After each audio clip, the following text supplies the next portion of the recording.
نحمده ونصلي على رسوله الكريم اما بعد فاعوذ بالله من الشيطان الرجيم بسم الله الرحمن الرحيم رب اشرح لي صدري ويسر لي امري واحلل عقدة من لساني يفقهوا قولي. ہماری گفتگو کا موضوع ہے قیامت کی نشانیاں. بحیثیت مسلمان ہم سب کا ایمان ہے کہ یہ دنیا ہمیشہ باقی نہیں رہے گی، ایک دن سب کچھ ختم ہو جائے گا، اور ایسا ہونا بھی چاہیے، اس لیے کہ ہر آغاز کا ایک انجام ہوتا ہے، ہر ابتدا کی ایک انتہا ہوتی ہے. جس چیز پر زندگی آتی ہے اس پر موت کا آنا بھی لازم ہے. ہم اپنے آس پاس اس کی بہت سی نشانیاں دیکھتے رہتے ہیں. کائنات میں بہت سے دلائل بکھرے ہوئے ہیں جو ہمیں یقین دلاتے ہیں کہ ایک دن یہ سب کارخانہ بند ہو جائے گا، ختم ہو جائے گا، یہ دنیا فنا ہو جائے گی.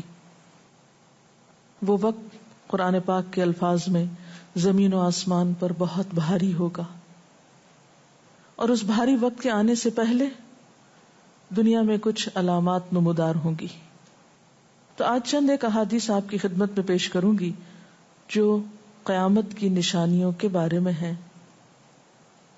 اس سے ایک تو ہمیں اپنے عمل کا جائزہ لینے کا موقع ملے گا، دوسرے ان سے یہ بات سامنے آتی ہے کہ نبی صلی اللہ علیہ وسلم کی باتیں کتنی سچی باتیں تھیں. وہ لوگ جو حدیث کا انکار کرتے ہیں یا احادیث کا مذاق اڑاتے ہیں، وہ ان احادیث کی روشنی میں آج کے حالات کو دیکھ سکتے ہیں کہ آپ صلی اللہ علیہ وسلم نے اللہ تعالی کی بھیجی ہوئی وحی کی روشنی میں جو باتیں فرمائیں آج وہ ہم اپنی آنکھوں سے دیکھ رہے ہیں. بہرحال اس وقت میرے سامنے حضرت ابو ہریرہ رضی اللہ تعالی عنہ کی حدیث ہے جسے ابن خزیمہ نے روایت کیا ہے. رسول اللہ صلی اللہ علیہ وسلم نے فرمایا، قیامت کی نشانیوں میں سے ہے کہ آدمی مسجد کے پاس سے گزرے گا مگر اس میں 2 رکعتیں ادا نہیں کرے گا. آج کتنے ہی لوگ ایسے ہیں کہ جن کے گھروں کے سامنے مسجدیں ہیں، وہ دن رات مسجدوں سے آوازیں سنتے ہیں لیکن مسجد کے اندر نہیں جاتے. نبی صلی اللہ علیہ وسلم کے زمانے میں اس بات کا تصور ہی نہیں تھا کہ کوئی شخص اپنے آپ کو مسلمان کہے اور پھر وہ نماز نہ پڑھے. اسی لیے ہم دیکھتے ہیں کہ منافقین ہر حال میں مسجد میں پہنچتے تھے، بلکہ انہوں نے اپنی ایک الگ مسجد بھی بنائی تھی یا مسجد نامی عمارت بنائی تھی. لیکن قیامت کے نزدیک مسجدوں کے پاس سے گزرنے والے مسجد نہیں جائیں گے. ایک اور حدیث میں آتا ہے، حضرت انس فرماتے ہیں رضی اللہ تعالی عنہ کہ اللہ کے رسول صلی اللہ علیہ وسلم نے فرمایا، لوگوں پر ایک ایسا دور آئے گا کہ ان میں اپنے دین کی حفاظت پہ صبر کرنے والا اس شخص کی مانند ہوگا جو آگ کے انگارے کو اپنی مٹھی میں تھامنے والا ہے.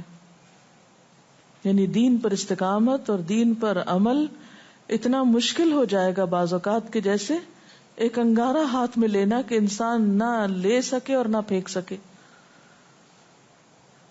ایک اور نشانی جو آپ صلی اللہ علیہ وسلم نے ہمیں بتائی وہ یہ کہ زمانہ قریب آ جائے گا، عمل میں نقص واقع ہوگا اور بخیلی پیدا ہو جائے گی، دل تنگ ہو جائیں گے. ایک اور حدیث میں آتا ہے کہ بخیلی کا عام ہونا قیامت کی نشانیوں میں سے ہے. آج آپ دیکھیں کہ بسا اوقات انسان کے پاس اللہ کی دی ہوئی بے شمار نعمتیں ہوتی لیکن انسان ان نعمتوں میں کسی کو شریک نہیں کرتا. چھوٹی چھوٹی باتوں کو مائنڈ کر جانا، چھوٹی چھوٹی باتوں پہ ناراض ہو جانا، چھوٹی چھوٹی چیزوں کو حد سے زیادہ محسوس کر لینا، یہ سب کچھ شح کی وجہ ہی سے تو ہے، بخل کی وجہ سے ہی تو ہے. بخل صرف مال میں نہیں ہوتا، بخل تمام نعمتوں میں ہوتا ہے اگر ان میں اللہ کے دوسرے بندوں کو بطور شکر کے شریک نہ کیا جائے. ایک اور حدیث میں آتا ہے، مجموع الزوائد میں یہ حدیث روایت ہوئی ہے، رسول اللہ صلی اللہ علیہ وسلم نے فرمایا کہ لوگ سخت اور بخیل ہو جائیں گے، یعنی ان کے دل سخت ہو جائیں گے اور ان کے اندر بخل عام ہو جائے گا. ایک اور نشانی قیامت کی آپ صلی اللہ علیہ وسلم نے یہ بتائی کہ مساجد میں زیب و زینت بہت ہوگی، یعنی نمازی تو کم ہوں گے لیکن مسجدیں سجائی بہت جائیں گی. حضرت انس بن مالک کی روایت ہے، مسند احمد نے اس کو روایت کیا ہے، رسول اللہ صلی اللہ علیہ وسلم نے فرمایا قیامت قائم نہیں ہوگی یہاں تک کہ لوگ مسجدوں میں فخر و مباحات کریں گے، یعنی مسجد کے بنانے میں، اس کے سجانے میں، اس کی آرائش میں ایک دوسرے کا مقابلہ کرنے لگیں گے. ایک اور حدیث میں آتا ہے کہ قیامت کی علامات میں سے ہے کہ لوگ مسجدوں کو سجایا کریں گے، یعنی اللہ تعالیٰ کو نماز پڑھ کے خوش کرنے کی بجائے مسجد بنا کے سجا کے خوش کرنے کی کوشش ہوگی. حضرت ابو الدرداء سے روایت ہے کہ جب تم لوگ مسجدوں کو سجانے لگو، قرآن کو مزین کرنے لگو تو تمہاری بربادی ہے، کیونکہ قرآن پاک پڑھنے کے لیے آیا، محض سجانے کے لیے نہیں. آج آپ دیکھیں کہ بسا اوقات ہم اسے پڑھتے کم ہیں، سمجھتے کم ہیں، اس کے مطابق زندگی نہیں بسر کرتے، لیکن خوبصورت انداز میں سنہری الفاظ میں لکھوا کر گھروں میں سجا دیتے ہیں. تو قرآن پاک سجانے کے لیے نہیں آیا، وہ تو ہدی للناس ہے، ساری انسانیت کی ہدایت کے لیے آیا ہے، لیکن ہم نے اس کا بس اتنا ہی فائدہ اٹھایا کہ اسے خوبصورت انداز میں لکھ کے طاقوں میں سجا دیا. اسی طرح ایک اور نشانی کہ انسان حلال حرام کی پرواہ نہیں کرے گا. رسول اللہ صلی اللہ علیہ وسلم نے فرمایا، صحیح بخاری کی روایت ہے، لوگوں پہ ایسا وقت ضرور آنے والا ہے کہ آدمی اس بات کی بالکل فکر نہیں کرے گا کہ جو مال اس نے حاصل کیا ہے وہ حلال ہے یا حرام ہے، یعنی کس ذریعے سے حاصل کیا ہے. ایک اور حدیث میں آتا ہے کہ قیامت سے پہلے سود پھیل جائے گا. ایک اور روایت میں آتا ہے کہ ہر شخص تک اس کا کچھ نہ کچھ غبار پہنچے گا، یعنی کچھ لوگ تو براہ راست اس میں انوالو ہوں گے اور کچھ لوگ انڈائریکٹلی اس سے متاثر ہوں گے. اسی طرح قیامت کی نشانیوں میں سے ایک اور نشانی دیگر امتوں کی مشابہت اور تقلید ہوگی.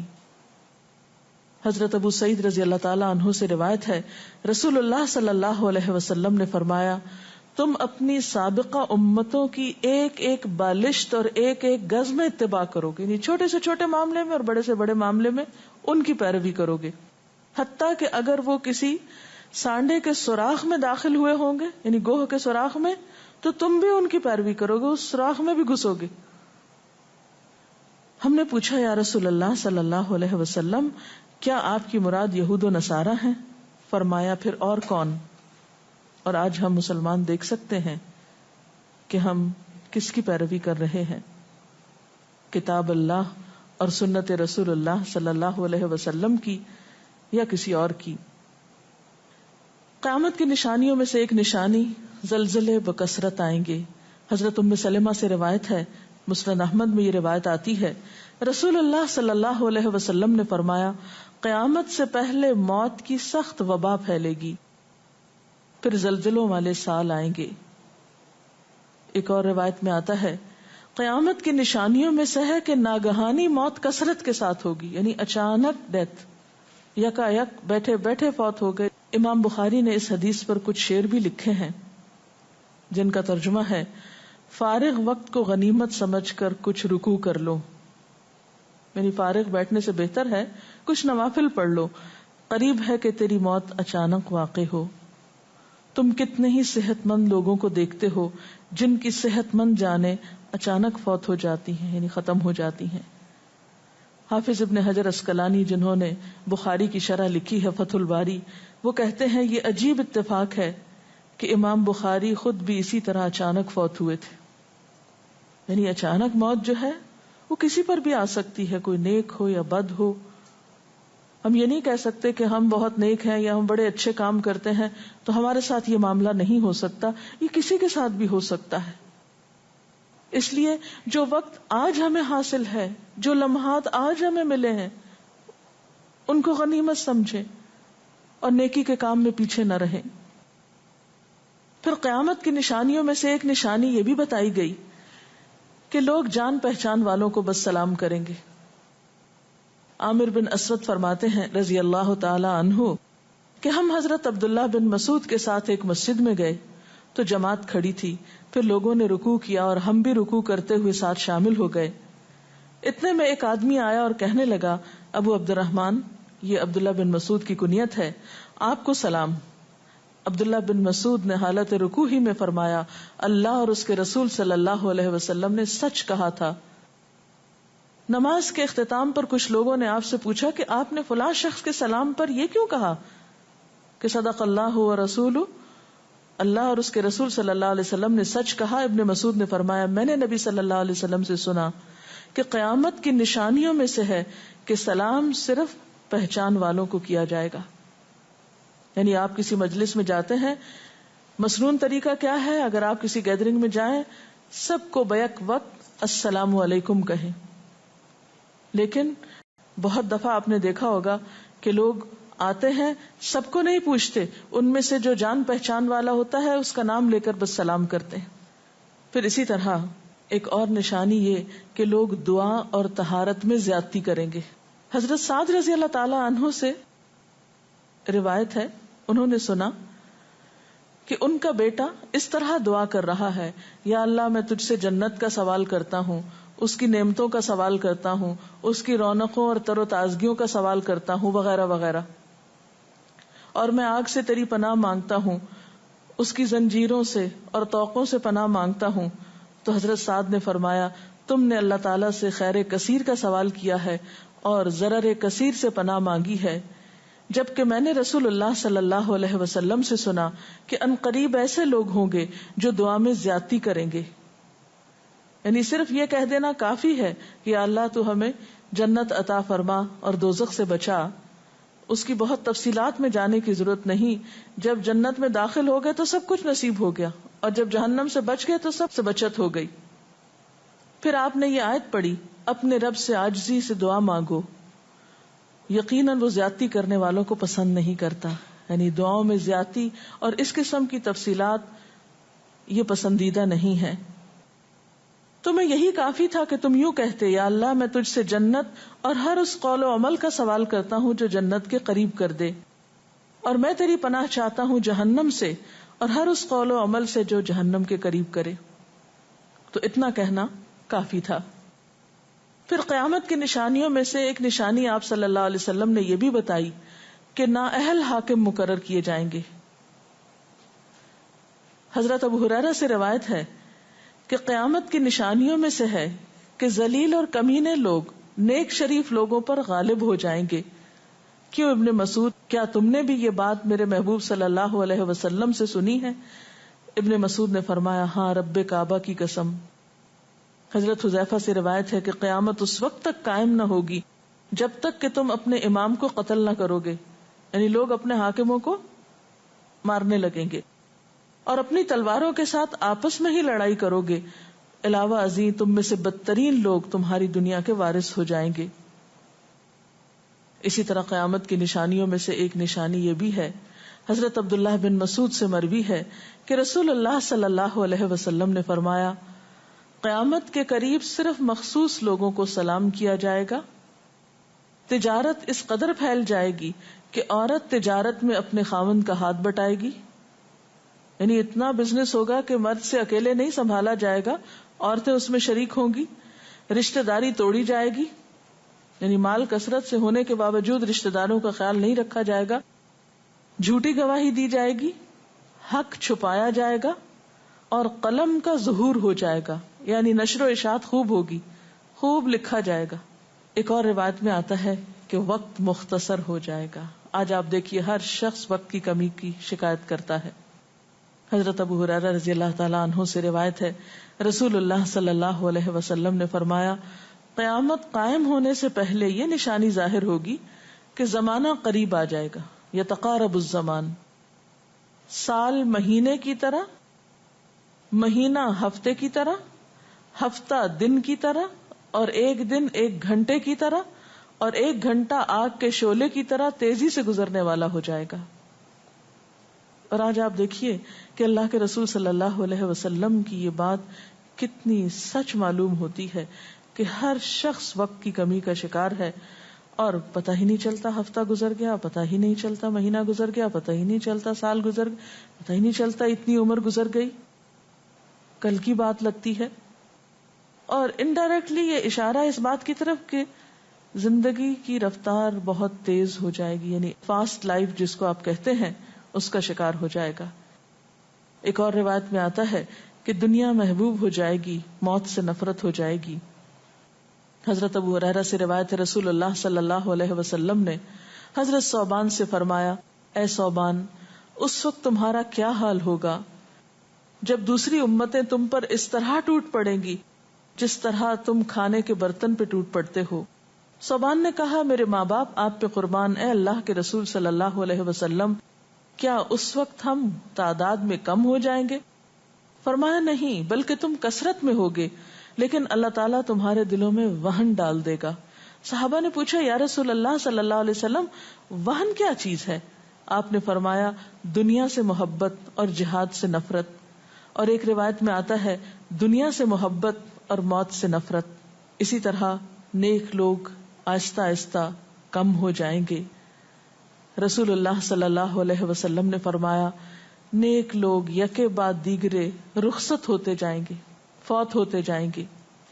فضول لوگ باقی رہ جائیں گے، بیکار، نکمے، جس طرح جو کا بھوسا یا ردی کھجور باقی رہ جاتی. اللہ تعالیٰ ان فضول لوگوں کی کچھ پرواہ نہ کرے گا، کوڑے کرکٹ کی طرح ہوں گے جن کی کچھ پرواہ نہ کرے گا کہ ان کو پھینک دیا جائے یا کاٹ دیا جائے یا کہیں جلا دیا جائے. ایسے لوگوں کی اللہ تعالیٰ کو کچھ بھی ضرورت نہیں ہوگی. حضرت عمرو بن شعیب اپنے والد سے اور اپنے دادا سے روایت کرتے ہیں، رسول اللہ صلی اللہ علیہ وسلم نے فرمایا، لوگوں پر ایک ایسا وقت آئے گا کہ ان کی خوب چھانٹی صفائی کی جائے گی تو فضول لوگ باقی رہ جائیں گے اور نیک لوگ ختم ہو جائیں گے. پھر آپ نے اپنے دونوں ہاتھوں کی انگلیوں کو آپس میں ملا کر فرمایا، اس طرح ان کے وعدے اور امانتیں خلط ملط ہو کر رہ جائیں گے اور وہ اختلافات کا شکار ہو جائیں گے. یعنی نہ ان میں وعدوں کا پاس ہوگا، نہ امانتوں کی ادائیگی کا احساس ہوگا، اور وہ ایک ہی چیز جانیں گے اور وہ لڑائی جھگڑا، اختلافات. کیونکہ کوڑا کرکٹ ہے نا، کوئی وزن تو اس کا ہے نہیں، کوئی اصول تو ہے نہیں، کسی نیک کام میں استقامت تو ہے نہیں، بس جدھر کو پانی جا رہا ہے اس پہ بہ رہے ہیں، ہوا چل رہی ہے اس پہ اڑ رہے ہیں. تو ایسے نکمے اور بیکار لوگ باقی بچیں گے اور پھر ایک دن دنیا اپنے اختتام کو پہنچ جائے گی. ہر گھر میں فتنہ داخل ہو جائے گا. حضرت عوف بن مالک فرماتے ہیں کہ میں غزوہ تبوک کے موقع پر رسول اللہ صلی اللہ علیہ وسلم کی خدمت میں حاضر ہوا، جبکہ آپ اس وقت چمڑے کے ایک خیمے میں تشریف فرما تھے. آپ نے فرمایا، قیامت کی 6 نشانیاں گن لو. پھر ایک ایسا عام اور تباہ کن فتنہ ہوگا کہ عرب کا کوئی گھر بھی اس کی لپیٹ میں آنے سے محفوظ نہ رہ سکے گا. تو اللہ تعالیٰ سے دعا ہے کہ وہ ہمارے ایمان اور عمل کی حفاظت فرمائے اور ہمیں نیکی کی توفیق عطا فرمائے، اپنی ذمہ داریوں کو صحیح معنوں میں پورا کرنے کی توفیق عطا فرمائے. اگر آپ کے ذہن میں کوئی سوال ہو تو آپ کر سکتے ہیں. جو لوگ قیامت کی ان علامات کا مذاق اڑاتے ہیں اور کہتے ہیں کہ یہ حالات تو بہت عرصے سے ہیں، قیامت آنی ہوتی تو آ چکی ہوتی، تو ہم کیا کر سکتے ہیں، انہیں کیسے سمجھا سکتے ہیں؟ دیکھیے کہ جو لوگ مذاق اڑانے پر تل جاتے ہیں ان کا کوئی علاج نہیں. نبی صلی اللہ علیہ وسلم کے زمانے میں بھی ایسے لوگ موجود تھے جو دین کے شاعر کا مذاق اڑاتے تھے. قرآن نے ایسے لوگوں کو منافق بتایا ہے. اور بات یہ ہے کہ جب قیامت آئے گی تو پھر کسی سے پوچھ کر نہیں آئے گی، اس کا وقت تو اللہ تعالیٰ کو معلوم ہے، اور جب آ جائے گی تو کوئی اس سے فرار حاصل نہیں کر سکے گا. آج ہمیں اللہ تعالیٰ نے اختیار دیا ہے، چاہیں تو کسی چیز کو مانیں اور چاہیں تو انکار کر دیں، لیکن جب اصل حقیقت سامنے آئے گی تو پھر ہم انکار نہ کر سکیں گے. آپ نے بتایا کہ قیامت کی نشانیوں میں ہے کہ طہارت میں بھی زیادتی کی جائے گی، تو اس سے کیا مراد ہے؟ اس کا معنی یہ ہے کہ لوگ طہارت حاصل کرتے وقت وسائل یا ریسورسز کو بہت ضائع کریں گے. مثلا یہ کہ وضو کرتے وقت بہت زیادہ پانی لنڈھانا، بہت صابن گرانا، اسی طرح نہاتے وقت بہت پانی ضائع کرنا. نبی صلی اللہ علیہ وسلم کے زمانے میں پانی کی قلت بھی ہوتی تھی، لیکن اس کے باوجود آپ صلی اللہ علیہ وسلم کی تعلیمات میں ہے یہ بات کہ ایک شخص کو آپ نے فرمایا تھا کہ خواہ تم دریا کے کنارے